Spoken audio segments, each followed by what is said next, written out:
Hello everyone and welcome back to Wargame Red Dragon. I have another 1v1 game for you guys today. We have some team games coming up soon, some really knockdown drag-out fights that were had here on my Discord and just in public matches the last couple of days. But this one, for anybody who saw my I Get Moto'd video not long ago, this game was actually played right after that. So Haymaker absolutely motoed me from, on the same map from that same side in about 5 minutes. And I said, you know what, let's go with EC Mech, the same deck I was using then, and go against his same deck and see what happens. So I'm trying to do this, trying to have it take a little bit longer than 5 minutes for me to get absolutely smacked by a Moto player. But yeah, we have a little bit of a different deployment, lots of reclose rifle jeeps of my own. I sort of wanted to meet that volume with volume of my own. A little bit sloppy micro there at the beginning. I should have had them come up here and then go up and attack, but for some reason they decided to do that twice.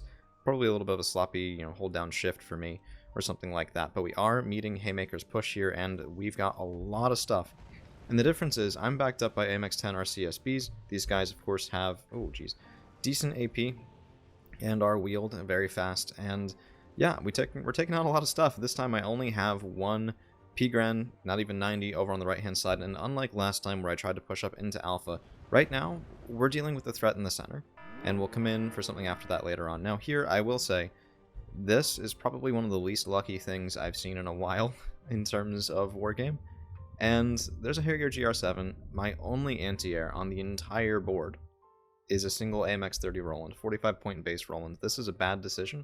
It was strictly I need to have overwhelming forces on the ground, and if there's planes, fine, we'll deal with it later. We'll try and prevent them from getting their value instead of getting the kill there. And we have one hit, and a second hit, and down it goes. Single AMX-30 Roland, only AA on the board, and my Leos survive. So yeah, it's a little unfortunate. That's really not what you're hoping to get out of that GR7.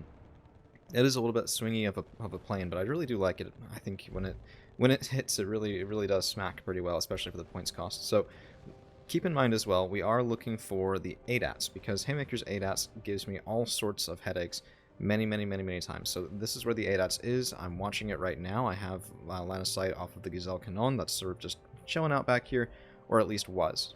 And that thing has way bigger line of sight against, range against planes than I remembered. But, so far this is going pretty well. We're going to smack the second Vickers here in just a second. ATGM Milan F2 did some good work there as well. So boom, there it is. And, yeah, I was feeling really confident at this point. I was sitting there going, wow, maybe this one will be, a 5-minute game in the other direction if I can get some good forward position. But that is another GR7, and those bombs are splits. That's a little unfortunate for me. AMX-10 goes down, more reckless rifle jeeps go down, and then this, like right after I had that little bit of this was nice. So I pop up here and I right-click directly on the ADATs, and we get the ADATs. So that's a nice kill, a nice trade. But it goes to show, a minute ago, I was sitting there going, wow, I have a really nice presence here, I'm feeling pretty good about this, and then another plane comes in, I lose a couple of AMX-10s, and all of a sudden I'm sitting there going, okay, well there's commandos here, there's can rifles there, I don't really have anything in their way, my Leo 2A1s aren't going to be comfortable in this fight, and where's the rest of my stuff? And, oh right, I spent it on a command vehicle probably too early again, because my opponent hasn't capped yet. Getting a +2 tick is very nice. I made this call before I lost those assets, when I thought to myself, you know what, I have some time, I have some space, I have a good board position, let's be mech and let's defend. And now I'm paying the price for it just a little bit. So Leo 2A1's backing out. This was a little bit of a mismicro as well. They were supposed to keep going back, and instead I lose one. So that's not great. And now I've been pushed out of square. There's infiltrators through Bravo over into Charlie where I have nothing. And I was feeling the same thing happening over again. It really was just really kind of, frustrating is the wrong word. It was more of a, man, I thought I was going to get it. I thought I was going to be okay here, and then I'm not. The Martyr 1A2s were disappointing on that side spot right there, but most people don't walk their infantry down right here. And if those SAS were a little farther away, then I think we would have gotten some nice kills there. But yeah, this is rough. I mean, my Pgren are alone. They will do decently well against Gurkhas if I can get the second group engaging, so that's what we're doing right now. And yeah, I mean, double looked at MG3 against a single enemy. These are actually, I believe, unloaded. If those were loaded, I was sitting there thinking, oh my goodness, that's going to be elites, that's going to be Moto'd infantry, that's right there. And if they were loaded, I think I would have been in some trouble. For sure. So, yeah, and I'm sure people are thinking, well, you just watched SAS walk down here, why the hell did you move a Cassiope over there? The whole reason is because I thought those were loaded. And if they were, the Cassiope would sit back here, would shoot, would, you know, actually give DPS to my reservists, otherwise really can't do much, and try and get something working there. But there's more Gurkhas, there's Highlanders 90, there's SAS, there's whatever the heck that wheeled thing is, and I've lost Bravo. I'm trying to get back into square. It's just, oh my goodness. A good Moto player can apply so much pressure for so few points. It really is pretty crazy. Alright, like, the first 5 minutes of the game, the first 10 minutes of the game, even the first 15 minutes of the game really can be just oppressive when your opponent knows what they're doing as Moto. And the whole idea of mech is to not take those losses that I did here. Like, if I had kept my firing line there, I think this would be a lot of a safer game. Instead, you know, I pushed one up to get the ADATs, and I got the ADATs, but it was a risk. That's not a guarantee that I would get that kill every time. And I just took more incoming fire than I needed to take. And the way that mech is supposed to build up means that, well, so I think a lot of mech players get a reputation of, oh, just throw shit forward, it doesn't matter if it dies, I have more and I have it cheap. And I think it's often better just to say, hey, you know, I'm mech, I can build up so many more guns for the same value, let me keep my stuff alive. And then that way, I just have more guns than you can deal with. So here we are getting some nice fire. These Grizzlies, I believe, were loaded. Yeah, you can see the infantry popping out there. And an AMX 10 RC is getting some pretty good results, but I don't have any anti-air over here. My Leo 2A1 is coming around to do a big push onto Bravo, and that's probably a mistake. Yeah, look at that. Those are those tow vehicles. Yeah, Oslov tows.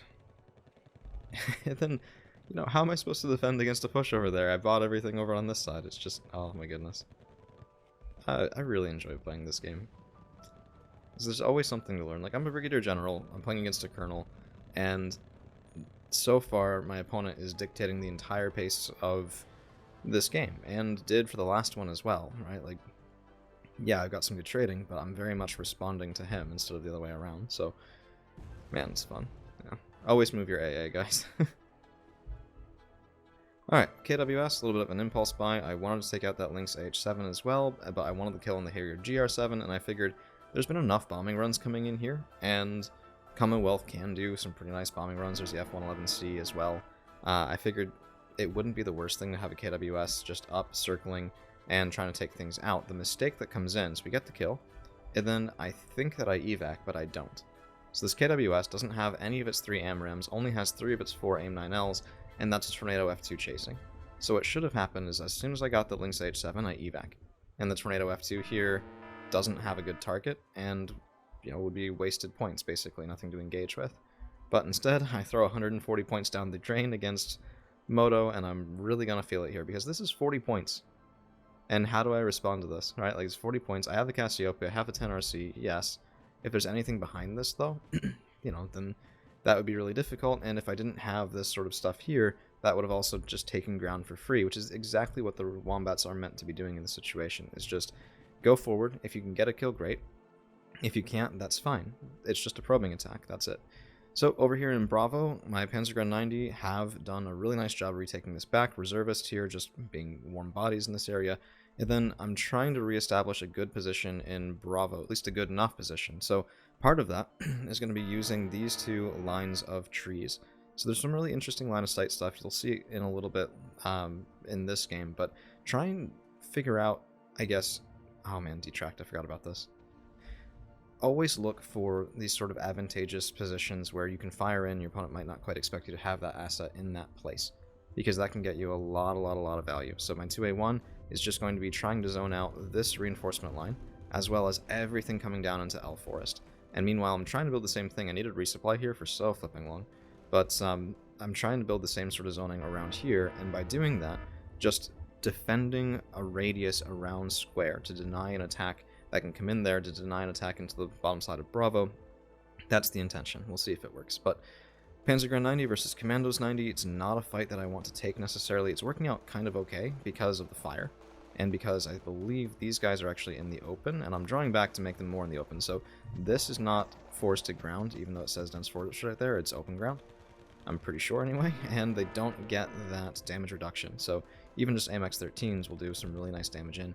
We take out the commandos, Pigren are still both alive, pulling back, and we'll heal them up. So those are the sorts of trades that mech likes, and notably, that ends with my stuff still staying alive, right? Like, that's not something where I'm sitting there going, okay, well, this is acceptable losses. It's really not. It's not a place where I want to have that sort of calculation going on. Now, another thing here, more Grizzlies, this is more infantry, and I don't know, this is the cost of trying to push those areas blind. It's the cost of trying to say, hey, I think I can take this for free because my last wave should have killed something, and I think I can get more in quicker than he can reinforce because, well, you know, I had stuff there. I have more coming up even, so, you know, my opponent will rightly see that Harrier GR7 kill and think, okay, well, there was something there, but now I've cleared it out, and what he won't see is my Martyr 1A2s that were right there, and almost ready to go in and reinforce, and we're just building up, you know, 20-point shocks, Martyr 1A2s for fire support, just shooting out with autocannons, not even all that far. They only have to defend this sort of small radius around square, and I'm a happy man. Alright, so that's the idea. Anyway, now, in terms of risks, I don't have control of triangle. This is a big risk, because if I'm countercapping Golf and Bravo, and I'm being countercapped in Foxtrot, that's a loss. And so this is a puzzle that I need to solve, and it's a common puzzle that I need to solve better. It's not something I'm very good at keeping control of during the course of the game, and, you know, recognizing that sort of thing, in theory, is the first step toward fixing it. We'll see if I actually can fix it, but it's one of the common weaknesses for me when I play this side of the map, is I just don't know how to get really good control of triangle all that well. I can with some decks, but very much not a consistent thing. And usually, you know, how I do focus on triangles with 100, 150 points maximum. And if that gets rolled up, then I lose it, and that's fine, I guess. But, I don't know, it requires other things, right? So if I'm going to give up triangle and not focus on that, then I have to play aggressively in Bravo, which I'm not currently doing. I have to play aggressively in Golf, which I'm not currently doing. And that is usually part of my strategy here. This is a little bit of a tangent. But usually what I like to do is I like to get good trades in Bravo, and then push into Golf into this L forest, and then leverage the town. And this is way more complicated than it needs to be. There are definitely better ways of doing this, for sure. It's just something that I find myself often in the situation of needing to do. So, more cannon rifles 85. These guys, of course, are really pretty cheap, 10 points each, plus the 10-point Grizzlies. That's 40 points right there. But it is 40 points that just got completely rolled up by... Now this is 40, that's 80, so I mean twice their value, not including this stuff. It definitely is a bit of a I had more in the area. But it was also a 40-0. I took no real damage there. My Pigren took 1 point of health damage from 2 Scimitars. Or if Bikefish happens to be listening to this, Scimitars. Yeah, but I don't know, that's the sort of trade that mech likes, I think. So, Pigren 90s, these are the same ones as before. They've been preserved, they're ready to come back and fight again. And if I lose some reservists, yeah, a little bit of mech brain, that is kind of okay. I'm using it to make sure those Commandos 90 keep advancing, to make it feel like there's nothing really in the way there that they have to be too worried about. So, Commandos Para moving up, trying to get into the woods in front of Square. Once I get that, that's a really nice position to counter-spot anything that's in Golf, really. And we're going up, and again, I'm just trying to find those Commandos, and it looks like my opponent did pull them back, which is smart. So, what's going through my head looking at something like this? I wanted a cap. This is a risky cap on Foxtrot, but I thought it might be a little bit safer than a cap on Bravo, where even though I have all this stuff, I was expecting another big offensive, because Moto can build offensives very quickly, and we haven't really seen one from Haymaker in about 7 or 8, maybe even 9 minutes, not a full offensive. And that had me really worried, because when you start doing the math on how many Wombats and how many Vickers and how many infantry you can afford off of 900 points, it's nearly a new opening, right? And dealing with the Moto opening is the scariest part of the entire game against Moto. So I was sitting there going, man, I'm going to have to flexibly respond, potentially, to an entire other opener, and I wasn't confident I could do that, because I'm so spread out, right? Like, maybe if it's in Bravo, yeah, but if there's an entire Moto opener that's trying to take Square, I'm going to lose Square. It's just how that's going to be. So I was really worried about that. And especially now that I have this, sort of the idea would be that I need to now build up defenses a bit more over here. And just sit there and think to myself, okay, well, if he's going to make this a bit of a Sitzkrieg, okay, fine. I have 10 HE. And it's 140 points. It's a minute and 20-ish seconds worth of income. Combine that with the Führungsgruppe, and I haven't really put out many more defenses on the board in about 2.5 minutes. That's a big deal, potentially, especially if I'm expecting an offensive. The whole reason I made this choice... excuse me, sorry. The whole reason I made this choice right now is because I wanted to start punishing those high likelihood positions. So what do I mean when I say high likelihood positions? Well, the first one is something like up here, where a lot of people will stage either here or back here. The second one is over on this side in Hotel, where a lot of people keep their backline anti-air and or mortars and artillery. And the third is in triangles. We've just seen those Highlanders there, and I think I actually retasked the mortar. Oh, yeah, no, they're already firing. I actually don't know if I hit anything here. Let's take a quick look. Yeah, we hit some commandos. We didn't kill them, but we hit them, certainly. And here it comes. This is the wave that I was worried about, and this is exactly what I was talking about earlier for the line of sight. Leo 2A1, I can shoot in on a lot of stuff, and it takes them a little bit of time to get line of sight back on me. My only regret is that the L rack on those commandos' power was still on. It should not have been. That was a mistake. So there's two TOW2s. There's something else right there that looks like a... Yep, that's a ferret with swing fires. It's a lot of high-impact ATGMs. And here's the whole line of stuff. So Vickers Mark 11s and Ostlovs, Rover Wombats. A little bit of bad priority positioning here. I think this attack was started before the Wombats were far enough forward, because they are exposed to ATGM fire. One of them's already gone down. It's 45 points. It's not nothing, right? And I think the Wombats should have been probably a bit farther forward, but there's a lot going on, right? So Haymaker was trying to figure out what was killing the stuff over here. He couldn't really see the Leo 2A1, or at least not well. It's, it's tough coordinating all of this at the same time, definitely. By the way, thank you to Side Armor, because apparently that's good enough to survive a single Nexus, but yeah, I don't know, it's certainly risky. Got a little lucky there that the Leopard C2 Nexus missed its second round, but at least we've made this costly. The question is, once that ATGM is dead, I have a 10 RC back here, and I can rotate the single Martyr 1A2, but unless he comes up and into square, I don't really have much here. So my Leo 2A1 is back, because I was thinking to myself, okay, if this proceeds, I'm going to have to rotate this over into the open ground between Fox and Golf, and try and get some way of saving myself there. We also see a Bow 105P. I'm trying this guy out. I haven't used him much. Of course, most Eurocore players... Yeah, I don't know why I moved the RC there. Most Eurocore players will just use the Tigers that you get in Unspec, but you don't get those in Mech, so I had to make do. And then this is what I'm also doing to try and distract. So Pigran 90 pushing up, trying to get fights with those commandos, and make Haymaker have to reinforce in here instead of continuing his offensive. So we see a pushing coming. We do a little bit of our own just to try to make some noise. It wasn't the best idea, maybe. I am losing some Panzergren. If I can get 2 groups of commandos, that is worth it.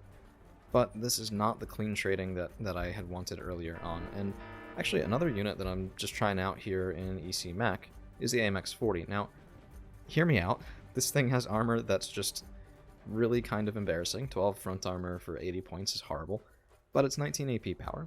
And this reminds me a lot of the same argument that people make for the M84A, which is, yeah, its armor could be better for its point cost, but holy cow, that thing punches to 30 AP. And I just thought, okay, well, let's try it. Let's see what I can do. I mean, a lot of these Moto assets are a little bit more fragile anyway, so the 19 AP could be really, really nice, and we'll see. Oh, man. How many of those? I thought I killed the second one. No, I didn't. Never mind. Goodness gracious, I'm as outraged now as I was during. Yeah, that's pretty rough. So, Commandos 90, SAS, more Commandos 90 pushing in, and a whole bunch of my reservists are dying. You might be wondering why I'm not doing anything here with it, and you'll see in just a second, actually. As these SAS get a little bit deeper, as the Commandos 90 get a little bit deeper, now I have P-Gran, and these guys are in the open. We're going to shred them. They're not even going to be able to walk away. That's some nice value. SAS here are going to kill my AMX-13 VTTs, but I wanted this to feel like a weak point. And then a little bit of bad micro here in the AMX-40s. I should have expected more than one ATGM, but I didn't. So, sometimes, well, a lot of times people will only single stack their ATGMs, especially sort of Lieutenant Colonel and above from my observation, because they're trying to have a wider field rather than having 2 right next to each other. But I figured, okay, well, we'll see the first one. It looks like it rolled a miss. We're probably fine. Oh shit. So let's get in the woods now. And that was sort of the logic there. Then our CSBs, this sort of stuff, and I don't know. It's hard to avoid a sort of Damocles feeling whenever you're playing against Moto. But here we pop up. AMX-40 is doing very, very well. Probably should have turned on the autocannons, but I've never really tested that out.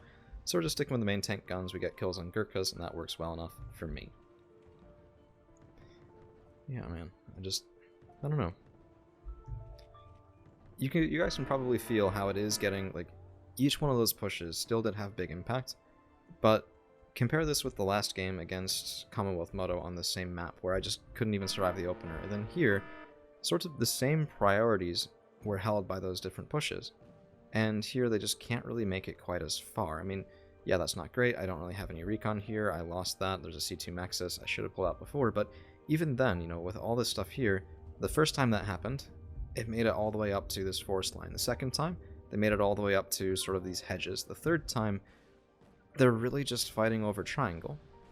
So we are getting a bit more of a defensive network every single time. And while that's happening, square is a better held position now. Okay, I went a little reserve is crazy. maybe a tad, maybe a tiny bit reserve is crazy, but you know, they're some of the best reservists in the game, right? Reservists in the AMX13 VTT, kind of comparable to the Dutch Natra as well.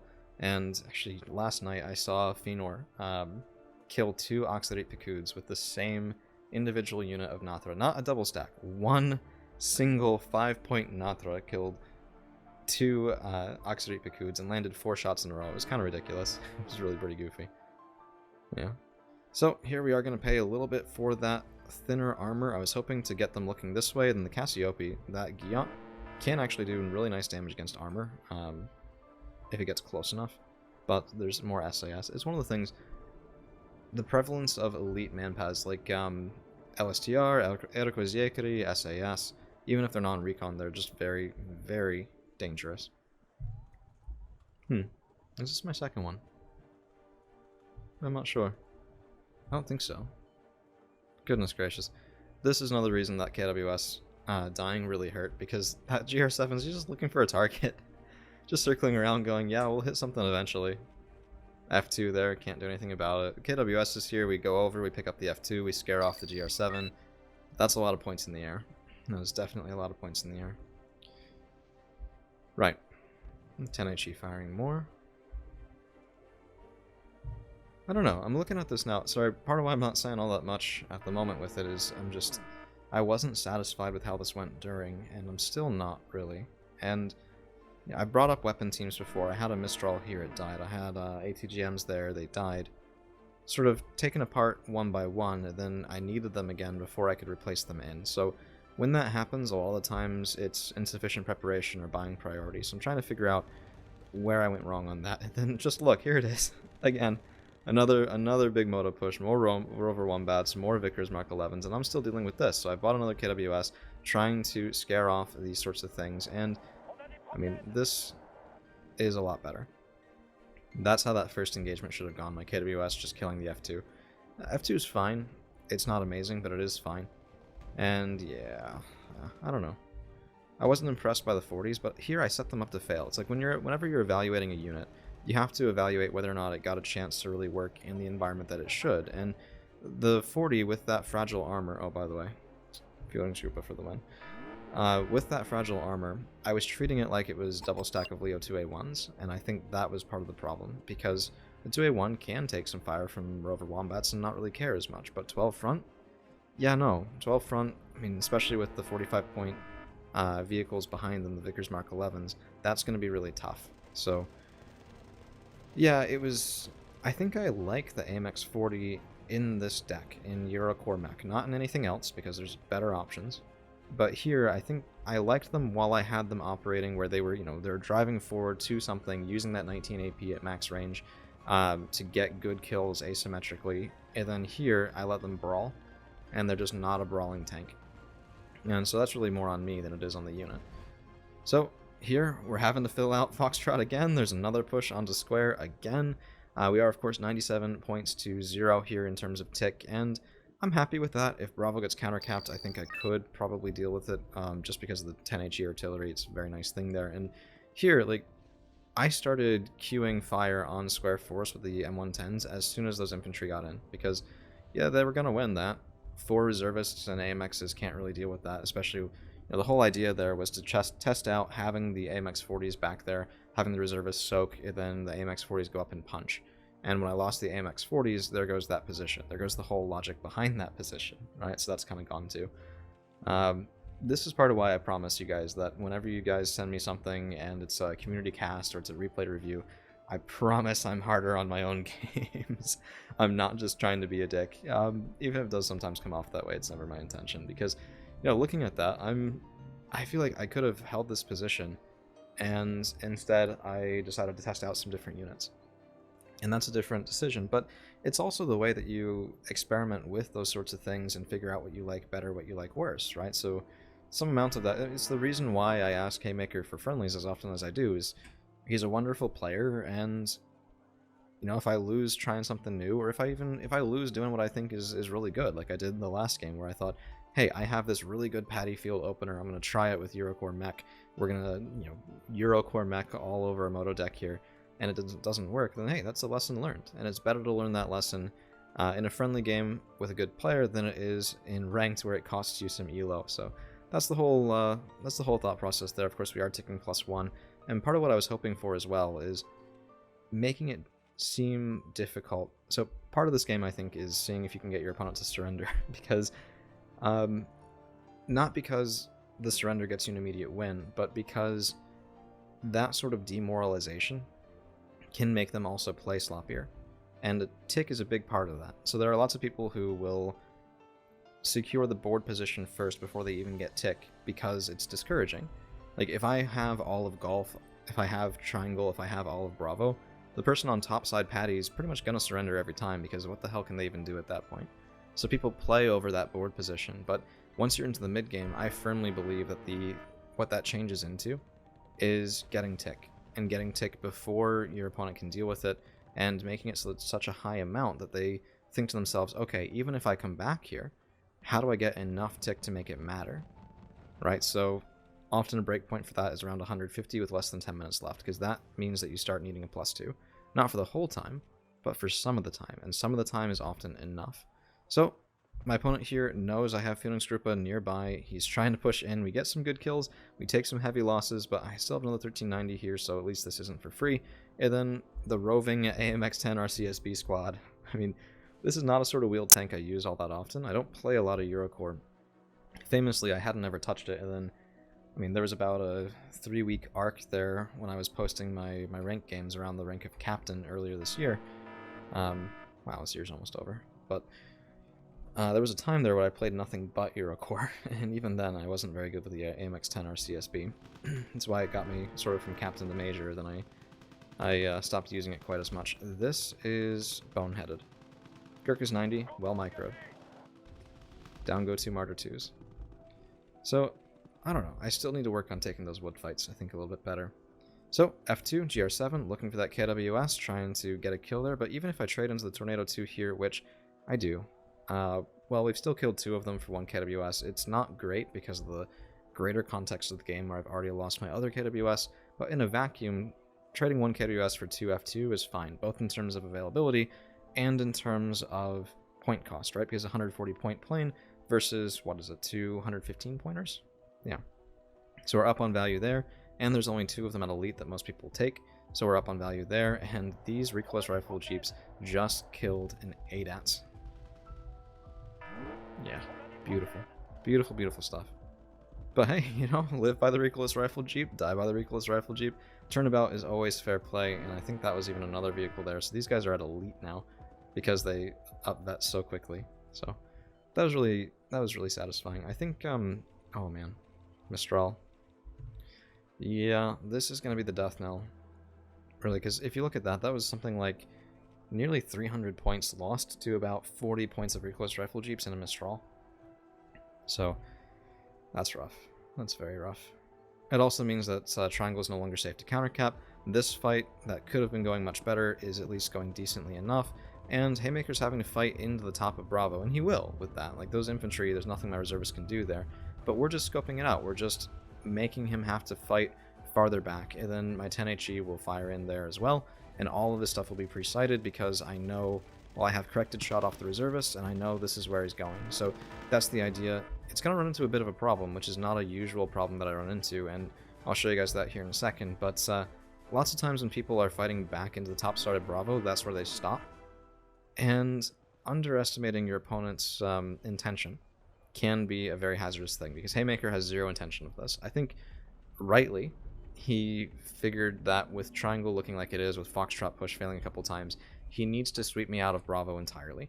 So I actually like this. It's good pressure, it's sort of a last roll of the dice, and if it works, then I'm in some serious trouble, because right now he has Square again. If he can retake Bravo this late in the game as Moto, I mean, that's impressive. It is countercapped, he's stopping tick, so 185 to 0, he needs more than just a +1, like I was just saying. As time's ticking down, with that 185, it becomes more and more and more of an imposing thing for Red to have to deal with here. But, yeah, he just wanted it in, so, oh no, not countercap, I was moving. Gurkha's 90 will get some nice value. These guys unfortunately ran into a P-Grand 90, bit of a brick wall, but with the cap there, like, this was well executed. I think my biggest problem here was just not expecting it to keep continuing on, and then I didn't have more shocks in the way. So this is a time where infantry preservation is a really big thing. These guys just sitting over there will come in a second. I haven't forgotten about them, I promise. But, you know, when I pushed up onto the top of Bravo and I lost some P-Grand, yeah, that's a problem. You feel it later on. It's the damnedest thing. It's almost like losing units isn't a good idea. A little bit lucky there as well for me. The Gurkhas, admittedly, they were panicked. They're not going to have a great expectation value on hitting there. But these AMX-10 RCSBs just rotating and being in the right position at the right time has saved me a lot of pain. Really just a lot of pain. So now we're getting in. The other P-Grand 90 coming over here. They weren't expected. Haymaker and I were in voice at this point in time, and he goes, oh shit, you have more. Yeah, they probably could have come in earlier, saved me a little bit of a positional problem here, but at least they're there now, and more reinforcements are coming up on the way. My first Fallstrom Jaeger 90 buy, probably should have gotten some of those before as well, but I find the, whatever the TRSP, however you pronounce that, I think this is a really awkward helicopter. It's very fast, it's 10 strength, it's very nice in that regard, but I always struggle to call in the 20-point helos that don't have any guns. I like guns on my transports. Yeah, I mean, it's cheaper than something like an MI-17 and way more strength. So this guy can actually survive 2 shots from a lot of AA pieces per helicopter. It really is pretty nice. But, I don't know. It's something I need to get better at using. So, P-Grand 90 are going to sweep up these commandos here with fire support from the AMX-10s. Again, right place at the right time, getting some nice kills there. And we actually will be able to trade decently well against the Vickers. These guys have 2 front. My RCSBs have 4, 16 AP versus 17, and of course 8 versus 9 RPM. And okay, we watched them come down there, that's fine. My Martyr 1A2s are going to move forward. They're going to draw fire from the Vickers, and my 10 RCSBs are going to get shots. That's the whole intention here. And even if I lose the 1A2s, which I do, that's fine. That's trading up. These guys are 20 points, the Vickers are 45, that's a 90-point swing. Well, more like 70 because I did lose a 1A2. I'm going to lose the second one here in a second. But, yeah, perfectly happy with that. 10HE takes out the other CV, and that's pretty soon going to be all she wrote as we fend off another little thing here. Goodness gracious. Never underestimate Moto Vet Eric's. I mean, man, I'm going to have to recalibrate how I do this defense as well, because that's twice now in this game. Infantry walking down here should not be that big of a problem into open ground, but it really was. I mean, holy cow, it was. So I'm not really sure how I want to handle that. Usually having... I think the issue is also that my opponent knows me quite well and knows that I keep fire support right there. And I think maybe that was the intention, is just attacking a known position with the Erixes that can hit that and be fine. So, gonna have to work on that a little bit. But my thanks to Haymaker for a wonderful game and a wonderful series of 2 games there. The first one where I got Moto'd, and the second one I think it's sufficient to say that he got mech'd in the long run in that game. That's going to be 3895 kills to 2930 losses, but I mean, for that there was so much pressure. I was on the back foot while up 1,000 points because Moto is scary, guys. Moto is very scary.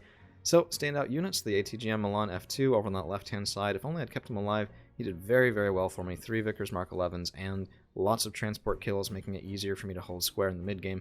Leo 2A1, always doing some nice jobs here. I hate this tank so much, but I'm starting to love it, and I'm not sure how I feel about that. Sometimes it's the best you got, though, so you gotta make do. And yeah, just a very nice performance off even the base P-Grand, just fending off lots of Canadian rifles, denying those fast motorized lines. So that's all we've got. Hope you guys enjoyed. Thank you all for your time, and we'll see you again real soon.